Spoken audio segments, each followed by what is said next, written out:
মায়ের চোখের পানি। রাত প্রায় 2টা। চারদিক একদম নীরব। শুধু একটা ঘরে ম্লান আলো জ্বলছে। একজন মা জায়নামাজে বসে আছেন। তার চোখে ঘুম নেই, চোখে আছে শুধু পানি। তার ছেলে সাজিদ এখনও বাসায় ফেরেনি। বন্ধুদের সাথে আড্ডা, নামাজ নেই, কোরআন নেই, মায়ের কথারও কোনো দাম নেই তার কাছে। মা 2 হাত তুলে বললেন, হে আল্লাহ, আমার ছেলেটাকে হেদায়াত দাও, আমি ওকে তোমার কাছে সোপর্দ করলাম। এক ফোঁটা অশ্রু জায়নামাজে পড়ে ভিজিয়ে দিল কাপড়টা। তিনি জানেন না কখন দোয়া কবুল হবে, কিন্তু তিনি থামেন না। সেদিন গভীর রাত, সাজিদ বাসায় ফিরছিল। হঠাৎ তার সামনে ভয়ঙ্কর এক দুর্ঘটনা।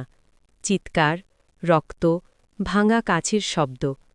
তার বন্ধুরা গুরুতর আহত। সাজিদের বুক কেঁপে ওঠে। প্রথমবার সে মৃত্যুকে এত কাছ থেকে দেখল। হাসপাতালের করিডোরে দাঁড়িয়ে হঠাৎ তার মনে পড়ে গেল মায়ের কণ্ঠ, বাবা, নামাজটা পড়ে যেও।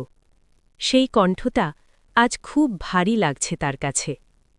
রাতে বাসায় ফিরে সে দরজা খুলে দেখে তার মা জায়নামাজে হেলান দিয়ে ঘুমিয়ে আছেন, চোখের কোণে শুকনো অশ্রু। সাজিদের ভিতরটা ভেঙে গেল। সে মায়ের পায়ের কাছে বসে পড়ল। কাঁপা কণ্ঠে বলল, আম্মু, আমার জন্য দোয়া করবেন, আমি বদলাতে চাই। সেই দিনটা ছিল তার জীবনের মোড় ঘোরানো দিন।